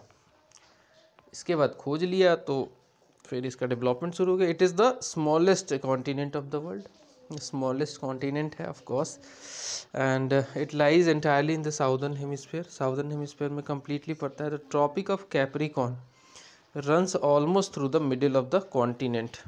ट्रॉपिक ऑफ कैप्रिकॉन लाइन है जो कि हम जानते हैं कि 23.5 डिग्री साउथ, ये कम्प्लीटली जो है इसके साउदर्न, ये जो है almost middle of the continent से होकर गुजरता है एंड डिवाइड करता है कॉन्टिनेंट को 2 इक्वल हाफ में, यानी कि 2 इक्वल पार्ट्स में। It is the only continent that is also a country and it lies between Pacific and Indian ocean. ठीक है, ये मात्र एक ऐसा कॉन्टिनेंट है जो कि एक कंट्री भी है, ऑस्ट्रेलिया। ठीक है, और कम्प्लीटली जो है ये between Pacific and Indian Ocean में लाई करता है। To the south east of the mainland lies the mountainous island of Tasmania. To the south east of the mainland lies the mountainous island of Tasmania. Largest city जो है यहाँ की Sydney है, Sydney है। और वैसे capital इसकी Canberra है। ऑस्ट्रेलिया की कैपिटल सिडनी नहीं है, कैनबरा है। सिडनी में क्रिकेट काफ़ी फेमस है, सिडनी में जो ग्राउंड है। The highest peak of Australia is mount Kosciuszko. Mount Kosciuszko जो है 2228 मीटर हाइट है इसका, माउंट कुसिस्को। ठीक है, ग्रेट बैरियर रीफ जो है वर्ल्ड का लॉन्गेस्ट कोरल रीफ है, जो कि ऑस्ट्रेलिया जो ऐसे है, ऑस्ट्रेलिया इसके यहाँ पे पड़ता है, ये वाले पोर्शन में ग्रेट बैरियर रीफ है जो कि कोरल्स ने बनाया हुआ है। द हाईएस्ट पीक जो है न्यूजीलैंड का हाईएस्ट पीक है माउंट कुक, जो कि 3724 मीटर है। हाईएस्ट पीक जो है न्यूजीलैंड का वो है माउंट कुक, जो कि 3724 मीटर है। सोशल कल्चरल जो है एस्पेक्ट की बात करें तो जो एबोरिजिनल ऑस्ट्रेलियंस हैं, they were the original inhabitants of continent. Gold rush जो है brought new settlers from the European country, और यहाँ पे बहुत सारे जो है यूरोपियन सेटल हो गए। गोल्ड रश का मतलब है कि गोल्ड का खजाना यहाँ पे काफ़ी ज़्यादा है, गोल्ड निकलना शुरू हुआ तो बहुत सारे सेटलर्स आए यहाँ पे गोल्ड के चक्कर में और यहीं पे सेटल हो गए। इकोनॉमिक एक्सपेक्ट की बात करेंगे तो एग्रीकल्चर जो है होता है यहाँ पे विद द हेल्प ऑफ मरे रिवर। मरे और डार्लिंग जो नदियाँ हैं इनके बेसिन में काफ़ी फर्टाइल लैंड है, वहाँ पे जो है खेती हो जाती है। Around the river Swan in the Perth and along the rainy east coast पे भी यहाँ पे जो है आपको देखने को मिल जाएगा खेती। कोल, आयरन और बॉक्साइट, यूरेनियम, गोल्ड, पेट्रोलियम जैसी मेजर मिनरल्स जो है रिसोर्सेस ऑस्ट्रेलिया में पाई जाती हैं। इसके अलावा ट्रॉपिकल फॉरेस्ट जो है they are found in north coastal region में which gets monsoon rain. Tropical forest जो है पाए जाते हैं नॉर्थ कोस्टल रीजन में। नॉर्थ कोस्टल रीजन जो है ये वाला पोर्शन है, यहाँ पे लगभग थोड़ा सा मानसून नहीं है, मानसून आता है, हिट करता है। The Australian trade is based on the agriculture, animal rearing and minerals. यहाँ पे एनिमल रियरिंग में सिप का जो है काफ़ी ज़्यादा रियर किया जाता है। यहाँ पे सिप बहुत रियर किए जाते हैं, सिप्स के लिए, रियरिंग के लिए काफ़ी फेमस है। वही बात करेंगे हम, आखिरी हमारा जो कॉन्टिनेंट है अंटार्कटिका। तो फिजियोग्राफी के बारे में बात कर ले तो 5th लार्जेस्ट और लीस्ट पॉपुलस ये कॉन्टिनेंट है। बहुत कम लोग रहते हैं क्योंकि आइसी रहता है, वेदर कंडीशन काफ़ी हार्श रहता है, तो लोग जो है कम रहते हैं। तो ये जो है 5th लार्जेस्ट है और लीस्ट पॉपुलस है ये continent. It was discovered in 1820। कब खोजा गया था? 1820 में खोजा गया था। Rolled Amundsen was the first man to reach geographical South Pole in Antarctica. Rolled Amundsen जो थे, he was the first man to reach geographical South Pole in Antarctica and it is known as the continent for science. किसके लिए जाना जाता है? Continent for science के लिए जाना जाता है। आप देख सकते हैं ये कॉन्टिनेंट है। माउंट इरेबस जो है is the only active volcano on Antarctica. Mount Erebus जो है ओनली एक्टिव वोल्केनो है अंटार्कटिका में। माउंट विंसन जो है जिसकी हाइट 4892 मीटर है is the highest peak of Antarctica. Mount Vinson जो है 4892 मीटर इसका हाइट है और ये हाईएस्ट पीक है अंटार्कटिका का। It is the only continent which is completely frozen. यहाँ पे बिल्कुल आइसी है, ये फ्रोजन है। It is therefore known as the white continent also. पूरा जो है ये बर्फ़ होने की वजह से, फ्रोजन होने की वजह से इसे वाइट कॉन्टिनेंट भी कहते हैं। साइंटिफिक स्टडीज़ जो है they have shown Antarctica to be rich in gold. यहाँ पे गोल्ड का बहुत ज़्यादा डिपॉजिट है, बट अनफॉर्चुनेटली इतना हार्श वेदर है, आइसी है, पूरा फ्रोजन है। प्लेटिनम, कोल, निकल और हाइड्रोकार्बन, आयरन और वगैरह जैसे यहाँ पे बहुत सारे रिसोर्सेज हैं। वही बात करें तो some animals do manage to survive in the cold and dry climate of Antarctica, जैसे कि पेंगुइन्स। इसके अलावा सील्स जो होती हैं, स्नो पेट्रेल एक तरीके की बर्ड है, ये भी यहाँ पे सर्वाइव करती है। About 98% of the Antarctica is covered by ice, that is average ice जो यहाँ पे थिकनेस है 1.9 किलोमीटर की थिकनेस है, बहुत थिक हो गया। 1.9 किलोमीटर थिकनेस बहुत होता है, तो इतनी थिकनेस बहुत ज़्यादा होती है। हाईएस्ट लोएस्ट पॉइंट अब देखेंगे हम वेरियस कॉन्टिनेंट्स के, हाईएस्ट और लोएस्ट पॉइंट्स देखेंगे वेरियस कॉन्टिनेंट के। एक नज़र मारते हैं, एशिया कॉन्टिनेंट का हाईएस्ट पॉइंट जो है वो हमारा माउंट एवरेस्ट है, जो कि नेपाल में पड़ता है, और इसकी ऊंचाई जो है 8848 मीटर है, बहुत हाई है। लोएस्ट पॉइंट यहाँ पे डेड सी है, जो कि -427 मीटर इसकी जो है एलिवेशन है, तो काफ़ी कम है। और अफ्रीका में देखें तो माउंट किलिमंजारो अफ्रीकन कॉन्टिनेंट में सबसे हाईएस्ट है, जो कि तंजानिया में पड़ता है, 5895 मीटर इसकी हाइट है। लेक असल जो है यहाँ पे लोएस्ट पॉइंट है, -155 मीटर। नॉर्थ अमेरिका की बात करेंगे तो माउंट मिकिनली जो है 6198 मीटर हाई है, और डेथ वैली जो है सबसे लोएस्ट पॉइंट है यहाँ पे नॉर्थ अमेरिका में, -86 मीटर। साउथ अमेरिका में देखेंगे तो माउंट अकोंकागुआ जो है 6960 मीटर इसकी हाइट है, और जो लोएस्ट पॉइंट है यहाँ पे वो है लगूना डेल कार्बन, ये 105 मीटर इसका हाइट है। अंटार्कटिका की बात करेंगे तो विंसन मसीफ जो है 4892 मीटर इसकी हाइट है, और डीप लेक वेस्टफोल्ड हिल्स यहाँ पे लोएस्ट पॉइंट है, -50 मीटर। यूरोप में बात करेंगे तो माउंट एल्ब्रुस जो है सबसे हाईएस्ट पॉइंट है, 5642 मीटर इसकी हाइट है, और कैस्पियन सी की हाइट सबसे कम है यहाँ पे, -28 मीटर। ऑस्ट्रेलिया में देखेंगे तो माउंट कोसिस्को, जिसकी हमने चर्चा भी की थी, 2228 मीटर इसकी हाइट है, और लेक ईरे जो है सबसे लोएस्ट पॉइंट है, -16 मीटर। अब हम बात करेंगे कुछ बिजिएस्ट स्ट्रेट्स, जैसे कि बब अल मंदेब जो स्ट्रेट है वो है रेड सी और अरेबियन सी को ज्वाइन करता है। ये पार्टिकुलर स्ट्रेट जो है, स्ट्रेट क्या करता है, दो नदियों को, दो वाटर बॉडीज़ को ज्वाइन करने का काम करता है, तो रेड सी को अरेबियन सी से मिलाता है बाब अल मंदेब। बेरिंग स्ट्रेट की बात करें तो आर्कटिक ओशन को बेरिंग सी से मिलाता है।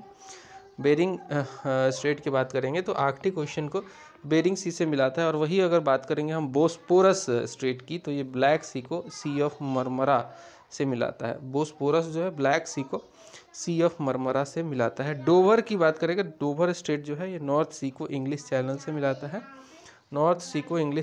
मिलाता है, डोवर स्ट्रेट।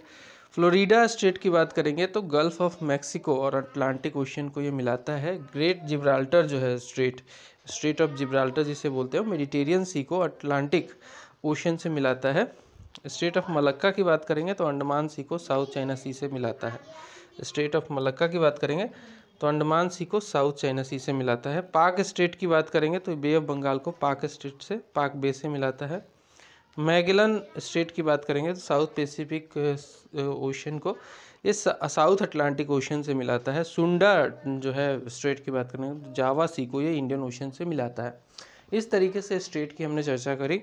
अब हम बात करेंगे कुछ जो मेजर रिवर्स हैं वर्ल्ड की उनके बारे में। तो नील नदी जो है विक्टोरिया लेक से इसका ओरिजिन है, और ये लाइफ लाइन है वो पर्टिकुलर इजिप्टियन रीजन की। अमेजन जो नदी है लार्जेस्ट, सेकेंड लार्जेस्ट माना जाता है इन टर्म्स ऑफ वाटर कैपेसिटी। ये एंडीज़ जो है पहाड़ियाँ, वहाँ से पेरू से ये निकलती है।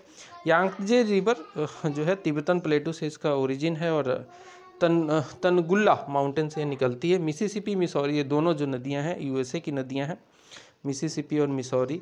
इस इतास्का लेक से जो है ये यूएसए से इसका ओरिजिन है। येनी से ही जो नदी है ये मंगोलिया में इसके ओरिजिन है। मंगरगिन गोल माउंटेन से ये निकलती है। वही अगर बात करें चाइना के सौरों की तो हुआंगहो नदी है, हुआंगहो नदी जो है कुनलुन माउंटेन से ओरिजिन होती है। ओब नदी जो है, ओब नदी ये अल्ताई माउंटेन रसिया से निकलती है, अल्ताई माउंटेन रसिया से। कॉन्गो रिवर की बात करेंगे तो लुआलाबा एंड लुआपुला रिवर से ये निकलती है। अमूर रिवर की बात करें तो ओनोम रिवर इसका ओरिजिन है, सिल्का रिवर भी इसको कंट्रीब्यूट करती है। लेना नदी की बात करें तो ये बैकाल माउंटेन से होकर निकलती है। मेकोंग रिवर जो है ये थाईलैंड वगैरह के आसपास में बहती है। तिब्बतन हाईलैंड से निकलती है। नाइजर नदी जो है गिनिया हाईलैंड से निकलती है। रिवर साइड सिटीज़ की बात करेंगे तो यंगून जो कि बर्मा की या फिर म्यांमार की जो है कैपिटल है, इरावदी नदी पे बसा हुआ है इसके बैंक पे। अगर वही बात करें बगदाद तो ये टिग्रिस नदी के किनारे पे बसा हुआ है। इराक का ये कैपिटल है। बसरा जो है ये इराक का एक शहर है। टिग्रिस या फिर यूफ्रेट नदी के किनारे ये बसा हुआ है। बेलग्रेड जो कि सर्बिया की राजधानी है, ये कॉन्फ्लुएंस ऑफ सावा एंड डेन्यूब नदी के कॉन्फ्लुएंस पे ये बसा हुआ है। बर्लिन शहर जो है जर्मनी की राजधानी स्प्री नदी के किनारे बसा हुआ है। अगर वही बात करें हम ब्रिसल की तो ब्रिसल यूके का एक शहर है और ये बसा हुआ है एवोन नदी के किनारे पे। बुडापेस्ट जो कि हंगरी की राजधानी है और ये डेन्यूब रिवर के किनारे बसा हुआ है। इजिप्ट की राजधानी कायरो है और ये नील नदी के किनारे बसा हुआ है। एलेक्जेंड्रिया इजिप्ट में पड़ता है एक शहर और नील नदी के किनारे ये बसा हुआ है। ग्लासगो ओलंपिक हुआ था यहाँ पे। स्कॉटलैंड में ये पड़ता है और ये स्लाइड नदी के किनारे बसा हुआ है। काबुल जो कि अफ़गानिस्तान की राजधानी है, काबुल नदी के ही किनारे में ये बसा हुआ है। वही बात करें अगर हम कराची शहर की तो कराची एक पोर्ट सिटी है, इंडस नदी के किनारे बसा हुआ है। और खार्तूम की बात करें तो सूडान में ये पड़ता है, नील नदी के किनारे बसा हुआ है। लाहौर जो कि पाकिस्तान की एडमिनिस्ट्रेटिव कैपिटल कही जा सकती है। वैसे तो इस्लामाबाद कैपिटल है, मतलब फाइनेंशियल कैपिटल कह सकते हैं। तो लाहौर जो है रबी नदी के किनारे बसा हुआ है। लिस्बन जो है पुर्तगाल की राजधानी है, टगूस नदी के किनारे बसा हुआ है। लंदन एक बहुत बड़ा शहर, बहुत बड़ी सिटी और यूके की कैपिटल, थेम्स नदी के किनारे बसा हुआ। लखनऊ उत्तर प्रदेश, भारत में उत्तर प्रदेश की ये कैपिटल है, इंडिया में पड़ता है। गोमती नदी के किनारे बसा हुआ है। मॉन्ट्रियल में एक प्रोटोकॉल साइन हुआ था, किसके लिए? ओजोन लेयर के लिए। कनाडा का ये शहर है, ओटावा नदी के किनारे बसता है। ननकिंग जो शहर है चाइना में, यांगत्जे नदी के किनारे बसा हुआ है। न्यू कैसल जो है यूके का एक शहर है और टाइन नदी के किनारे बसा हुआ है। न्यू ऑरलिन्स यूएसए का एक शहर है और मिसिसिपी नदी के किनारे बसा हुआ है। न्यूयॉर्क यूएसए की एक बहुत बड़ी शहर है। मैनहट्टन से यहाँ पे काफ़ी फेमस हैं, बहुत ऊंची ऊंची राइजिंग इमारत हैं। हडसन नदी के किनारे बसा हुआ। पेरिस फ्रांस की राजधानी है और सीन नदी के किनारे बसा हुआ है। वही अगर बात करें फिलाडेल्फिया यूएसए की एक सिटी है, कॉन्फ्लुएंस ऑफ चुइकिल और दिलावरे नदी के किनारे बसा हुआ है। रोम इटली की राजधानी है, टाइबर नदी के किनारे बसा हुआ है। संघाई चाइना में एक शहर है, संघाई, ठीक है। और यांगजे नदी के किनारे बसा हुआ है, संघाई कैपिटल है चाइना का। श्रीनगर इंडिया में पड़ता है, जम्मू एंड कश्मीर में झेलम नदी के किनारे बसा हुआ है। अब कुछ कैनल्स की बात करेंगे, इंपॉर्टेंट कैनल्स जो कि वर्ल्ड की हैं, जैसे कि स्वेज कैनल जो वर्ल्ड की सबसे ज़्यादा ट्रेड को होल्ड करता है, स्वेज कैनल।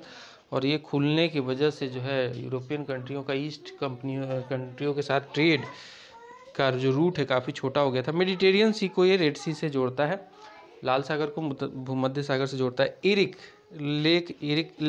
कनाल जो है ये अटलांटिक ओशन को ग्रेट लेक्स से जोड़ता है। वही बात करें पनामा कैनल की तो ये अगेन एक ऐसा कैनल है जो कि मैन मेड है कम्प्लीटली और ये पैसिफिक ओशन को अटलांटिक ओशन से जोड़ता है। और ये अगर इसमें देखा जाए तो इसमें ताला भी लगाया जा सकता है। फिर आता है कील जो लेक है, सॉरी कैनल, वो नॉर्थ सी को बाल्टिक सी से जोड़ता है। कील जो कैनल है नॉर्थ सी को बाल्टिक सी से जोड़ता है। अब हम बात करेंगे कुछ मेजर लेक्स जो कि वर्ल्ड की हैं उनके बारे में। तो कैस्पियन लेक जो है ये यूरोप और एशिया में पड़ता है। सुपेरियर नॉर्थ अमेरिका में पड़ता है। लेक विक्टोरिया अफ्रीका में पड़ता है। हुरोन लेक जो है ये नॉर्थ अमेरिका में पड़ता है। और तंगनयिका लेक जो है अफ्रीका में पड़ता है। लेक बैकाल एशिया में रसिया में पड़ता है। ग्रेट बैरियर लेक जो है नॉर्थ अमेरिका में पड़ता है। अरल लेक जो है एशिया में पड़ता है। ग्रेट स्लेव लेक जो है नॉर्थ अमेरिका में अगेन पड़ता है। वही अगर बात करें हम कुछ मेजर वाटरफॉल्स की तो एंजल फॉल्स जो है वेनेजुएला में है, बहता है, ये फॉल गिरता है। टुगेला फॉल जो है साउथ अफ्रीका में। ओलुपेना फॉल्स जो है यूनाइटेड स्टेट्स में। और कैटाराटा युम्बिला पेरू में ये पड़ता है। मेजर आइलैंड की बात करेंगे तो ग्रीनलैंड जो आइलैंड है ये इसका एरिया जो है सबसे बड़ा ये आइलैंड है। वैसे ये किस कंट्री के अधीन आता है तो डेनमार्क के, और इसका एरिया देख सकते हैं 21,30,800 स्क्वायर किलोमीटर का एरिया है, सबसे बड़ा है ये। न्यू गिनिया जो है ये 7,85,753 स्क्वायर किलोमीटर का एरिया होल्ड करता है। इंडोनेशिया और पपुआ न्यू गिनिया के कंट्रोल में आता है। ठीक है। बोर्नियो जो आइलैंड है एशिया का सबसे बड़ा आइलैंड है, 7,43,330 किलोमीटर स्क्वायर किलोमीटर इसका एरिया है। इंडोनेशिया, मलेशिया और ब्रुनेई का ज्वाइंटली इस पे कंट्रोल है। मेडागास्कर की बात करें तो अफ्रीका का ही पार्ट है ये, और ये 5,87,041 स्क्वायर किलोमीटर में फैला हुआ है, मेडागास्कर के ही कंट्रोल में है। बफिन आइलैंड जो है कनाडा के कंट्रोल में है और 5,74,151 स्क्वायर किलोमीटर का एरिया होल्ड करता है। सुमात्रा आइलैंड की बात करें तो 4,73,481 स्क्वायर किलोमीटर का एरिया होल्ड करता है, इंडोनेशिया के कंट्रोल में ये आता है। लीडिंग मिनरल प्रोड्यूसर्स की बात करेंगे अब। लीडिंग मिनरल प्रोड्यूसर्स की बात करेंगे तो गोल्ड जो है सबसे ज़्यादा प्रोड्यूस करता है चाइना। सबसे ज़्यादा गोल्ड कौन प्रोड्यूस करता है? सबसे ज़्यादा गोल्ड प्रोड्यूस करता है चाइना। बॉक्साइट की बात करेंगे तो सबसे ज़्यादा ऑस्ट्रेलिया इसको प्रोड्यूस करता है। कॉपर की बात कर लेंगे तो चिली सबसे ज़्यादा जो है कॉपर को प्रोड्यूस करता है। प्लेटिनम की बात कर लें तो साउथ अफ्रीका सबसे ज़्यादा इसको प्रोड्यूस करता है। क्रोमियम की बात करेंगे तो साउथ अफ्रीका अगेन इसको सबसे ज़्यादा प्रोड्यूस करता है। एंटीमोनी चाइना इस पे टॉप पे है। टंगस्टन में भी चाइना ही टॉप पे है। फॉस्फेट सबसे ज़्यादा प्रोडक्शन होता है मोरक्को में। मैग्नीज सबसे ज़्यादा प्रोडक्शन करता है साउथ अफ्रीका। डायमंड का प्रोडक्शन सबसे ज़्यादा रसिया में होता है, याद रखिएगा, रसिया में डायमंड। गोल्ड के मामले में चाइना, डायमंड के मामले में रसिया। आयरन ओर की बात करें तो चाइना टॉप पे है, और पेट्रोलियम में यूएसए जो है सबसे ज़्यादा जो है प्रोड्यूसर है, मेजर प्रोड्यूसर है। कुछ इंडस्ट्रियल सिटीज़ की बात करेंगे, जैसे कि अनसान सिटी जो है चाइना में पड़ता है और ये फेमस है आयरन एंड स्टील इंडस्ट्री के लिए। अनसान जो सिटी है ये चाइना में पड़ता है और फेमस किस लिए है? आयरन और स्टील की इंडस्ट्री यहाँ पे काफ़ी फेमस है। बाकू अजरबैजान की राजधानी है और ये इंडस्ट्रियल शहर है। किस चीज़ के लिए फेमस है? पेट्रोलियम के लिए। बेलफास्ट ये नॉर्दर्न आयरलैंड का एक शहर है और फेमस है शिप बिल्डिंग इंडस्ट्री के लिए। बर्मिंघम यूके का बहुत बड़ा शहर है और ये आयरन और स्टील के लिए फेमस है। शिकागो यूएसए में पड़ता है, मीट पैकिंग के लिए काफ़ी फेमस है। डेट्रॉयट यूएसए में अगेन पड़ता है, ऑटोमोबाइल इंडस्ट्री के लिए काफ़ी फेमस है, टेस्ला वस्ला। हवाना क्यूबा की में पड़ता है और ये सिगार्स वगैरह के लिए काफ़ी फेमस है। हॉलीवुड जो है फिल्म इंडस्ट्री के लिए काफ़ी फेमस है, यूएसए में पड़ता है, लॉस एंजल्स में। फिर आता है जोहानसबर्ग, ये साउथ अफ्रीका में है, गोल्ड माइनिंग के लिए काफ़ी फेमस है। कंसास सिटी जो है यूएसए में पड़ता है, मीट पैकिंग के लिए काफ़ी फेमस है कंसास सिटी। कावासाकी जो है जापान में पड़ता है, मैन्युफैक्चरिंग के लिए काफ़ी फेमस है कावासाकी का बाइक भी आता था। किम्बरले साउथ अफ्रीका में पड़ता है, डायमंड माइनिंग के लिए काफ़ी फेमस है, डायमंड माइनिंग के लिए किम्बरले काफ़ी फेमस है। क्रिवोई रोग जो है यूक्रेन में पड़ता है, आयरन एंड स्टील के लिए काफ़ी फेमस है। लीड्स यूके में पड़ता है, वुलन टेक्सटाइल के लिए काफ़ी फेमस है। कुछ और शहर देख लेते हैं।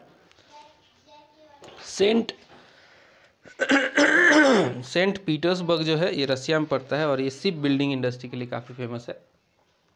इसके अलावा बात करें लॉस एंजल्स, तो मैंने बताया था ये वैसे तो हॉलीवुड के लिए मतलब फिल्म इंडस्ट्री के लिए भी फेमस है, पेट्रोलियम के लिए भी ये फेमस है। लियोन जो है फ्रांस में पड़ता है और सिल्क टेक्सटाइल के लिए काफ़ी फेमस है। मैग्निटोगोर्स्क रसिया में पड़ता है, आयरन एंड स्टील के लिए काफ़ी फेमस है। मैनचेस्टर यूके में पड़ता है, मैनचेस्टर कॉटन टेक्सटाइल के लिए काफ़ी फेमस है। मिलान शहर इटली का शहर है, ऑटोमोटिव के लिए काफ़ी फेमस है और स्टडी वगैरह के लिए भी, एजुकेशन के लिए फेमस है। मुल्तान जो शहर है पाकिस्तान में पड़ता है, पॉटरी यहाँ पे काफ़ी फेमस है, पॉटरी होती है यहाँ पे बनाई जाती है। मुनीच शहर जर्मनी में पड़ता है। लेंसेस यहाँ के बहुत फेमस है, लेंस इंडस्ट्रीज बहुत ज़्यादा है। नगोया जो है जापान में पड़ता है और जापान में ये ऑटोमोबाइल के लिए काफ़ी फेमस है। फिलाडेल्फिया जो है यूएसए में पड़ता है, लोकोमोटिव के लिए फेमस है। और राउरकेला इंडिया में पड़ता है, आयरन एंड स्टील की इंडस्ट्री है यहाँ पे, उड़ीसा में। शेफील्ड जो है यूके में पड़ता है, कटलरी के लिए काफ़ी फेमस है। व्लादिवोत्सोक की बात करें तो रसिया में पड़ता है, शिप बिल्डिंग के लिए फेमस है। वेलिंगटन न्यूजीलैंड में पड़ता है, डेयरिंग के लिए, डेयरी इंडस्ट्री के लिए फेमस है। मेजर माइंस की बात कर लेंगे तो किम्बरली जो है साउथ अफ्रीका में पड़ता है, डायमंड के लिए फेमस है। लुबुम्बासी जो है ये democratic Republic of China Congo में पड़ता है, कॉपर के लिए फेमस है।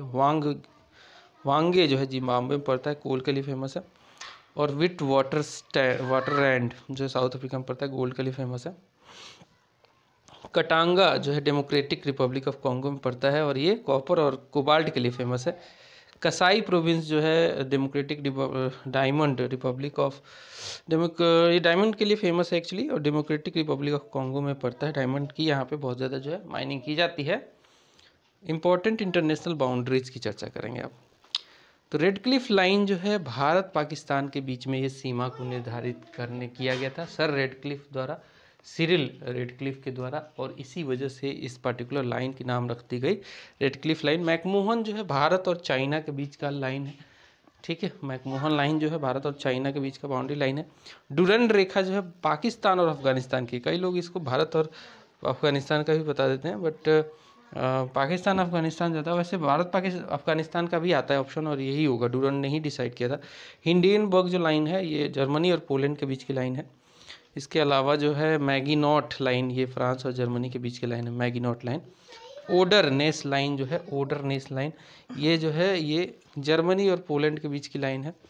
और सिगफ्रीड लाइन जो है, सिगफ्रीड लाइन ये फोर्टिफिकेशन है between the Germany and France, fortification है between the Germany and France. इसके अलावा बात करें 38th पैरेलल लाइन की, तो ये नॉर्थ और साउथ कोरिया के बीच की ये लाइन है। 49th पैरेलल लाइन की बात करें तो यूएसए और कनाडा के बीच की ये लाइन है। वही बात करें हम 24th पैरेलल लाइन की, सरक्रिक रेखा जो है, और ये हरामी नाला भी कहा जाता है। पाकिस्तान क्लेम करता है कि भारत पाकिस्तान का जो बॉर्डर बाउंड्री है रण ऑफ कच्छ में है, इसको थोड़ा सा ये क्लेम करता है कि हमारा सरक्रिक का बहुत सारा एरिया हमारा है, और भारत कहता है कि नहीं ये हमारा। सरक्रिक ने वो डिसाइड किया था, वहाँ पे जो है काफ़ी ज़्यादा जो है मडी एरिया हो जाता है, ठीक है। Sir Creek 24th parallel line. अब देखते हैं कुछ चेंज्ड नेम्स। तो पहले बहुत सारी कंट्रियों के दूसरे नाम हुआ करते थे, जैसे शहरों के भी। तो अबनीसिया जो एबिसिनिया कहा जाता था इथोपिया को, पहले एबिसिनियन एक डायनेस्टी हुआ करती थी, ये इथोपिया में हुआ करता था। अंगोरा जो है ये अंकारा का पुराना नाम था। अभी जो है बटाविया जो है पुराना नाम था जकार्ता का, बटाविया। और गियाना जो अभी प्रेजेंट नेम है, इसका पुराना नाम ब्रिटिश गियाना हुआ करता था, गिनिया हुआ करता था। और बर्मा, पहले बर्मा कहा जाता था, अब म्यांमार कहा जाता है, ठीक है। और वही बात करें सेलोन, तो पुराना नाम था ये श्रीलंका का, सेलोन। और कुछ और है, इस्तांबुल तुर्की में पड़ता है, और यहाँ का जो है इसका पुराना नाम था कॉन्स्टेंटिनोपोल, ठीक है, कॉन्स्टेंटिनोपोल बोला जाता था इसको। डच ईस्ट इंडीज़ इंडोनेशिया का पुराना नाम था, क्योंकि डचों के कंट्रोल में था तो इसको डच ईस्ट इंडीज़ बोलते थे। और अभी का इसका नाम इंडोनेशिया है। गोल्ड कोस्ट को घाना कहा जाता है, अभी गोल्ड कोस्ट को घाना कहा जाता है। हॉलैंड पुराना नाम था, अभी का इसका नया नाम नीदरलैंड्स है। मलाया जो है ये पुराना नाम था मलेशिया का, मलाया पेनिनसुला भी कहा जाता है अभी। निप्पॉन जापान को कहा जाता था पहले। नॉर्दर्न रोडेशिया जो है जाम्बिया को कहा जाता था, और पर्सिया ईरान को कहा जाता था। पर्सिया जो है ईरान का पुराना नाम था। रोडेशिया जो है ये जिम्बाब्वे का पुराना नाम था। सियाम थाईलैंड को कहा जाता था। साउथ वेस्ट अफ्रीका नामीबिया को कहा जाता था। अब कुछ हम डिस्टिंक्टिव ट्राइब्स देख लेंगे। अबोर ट्राइब जो हैं ये मंगोलाइड्स हैं, जो कि लिव करते हैं हमारे north east part of India में। नॉर्थ ईस्ट पार्ट में जैसे कि आपको मेघालय है, मणिपुर है, मिजोरम है, त्रिपुरा है, तो ये अबोर्स कहे जाते हैं, मंगोलाइड्स हैं, ये लिव करते हैं हमारे north eastern part of India में। अफरीदीज़ की बात करें तो ये ट्राइब्स है residing in the north west frontier Pakistan में। अफरीदी ट्राइब जो है ये रिसाइड करता है नॉर्थ वेस्ट फ्रंटियर पाकिस्तान में। बंटूस जो ट्राइब है ये निग्रोज होते हैं, लिव करते हैं सेंट्रल और साउथ अफ्रीका में, बंटूस बोले जाते हैं। बोयर्स जो हैं ये डच सेटलर्स थे, साउथ अफ्रीका में इन्होंने सेटल किया अपने आप को। फ्लेमिंग्स कहे जाते हैं, a term used for the people native to the Belgium, इनको फ्लेमिंग्स कहा जाता है। बेल्जियम के लोगों को फ्लेमिंग कहा जाता है। मेग्यार्स जो है इनहेबिटेंट्स ऑफ हंगरी को कहा जाता है। माओरीज कहे जाते हैं इनहेबिटेंट्स ऑफ न्यूजीलैंड को। निग्रोज कहे जाते हैं डार्क स्किन, जो काले लोग होते हैं एकदम, ग्रुप ऑफ पीपल। ओरिजिनली जो है नेटिव हैं ये अफ्रीका और साउथ सहारा के निवासी हैं। निग्रोज कहे जाते हैं, जैसे कि बहुत सारे कॉन्गो के निवासी, जिम्बाब्वे के निवासी, और भी बहुत सारी कंट्रियां हैं जो कि पूरा इथोपिया वगैरह है, सब ये सब निग्रोज कहे जाते हैं, पिग्मीज कहे जाते हैं। शॉर्ट स्टैच्यूर पीपल होते हैं जो कि कॉन्गो बेसिन ऑफ अफ्रीका में पाए जाते हैं, पिग्मीज कहे जाते हैं। शॉर्ट स्टैच्यूर पीपल होते हैं जो कि कॉन्गो बेसिन अफ्रीका में पाए जाते हैं। रेड इंडियंस कहे जाते हैं, original inhabitants of North America के। नॉर्थ अमेरिका में रहने वाले लोगों को रेड इंडीज़ कहा जाता है, इंडियंस रेड इंडियंस कहा जाता है। ओरिजिनल इनहेबिटेंट्स थे ये नॉर्थ अमेरिका के। सेमाइट्स कहे जाते हैं Caucasian people of ancient time. Caucasian people of ancient time जो है सेमाइट्स कहे जाते हैं। वाइट पीपल हुआ करते थे सेमाइट्स। तो यहाँ पे ख़त्म होता है हमारा वर्ल्ड ज्योग्राफी। वर्ल्ड ज्योग्राफी को हमने सक्सेसफुली कंप्लीट कर लिया है दोस्तों। एक इसका मास्टर वीडियो भी डाल दूंगा, तो आपको अगर ये वीडियोस पसंद आ रही हैं तो डेफिनेटली लाइक शेयर सब्सक्राइब जरूर किया कीजिए। Bye bye.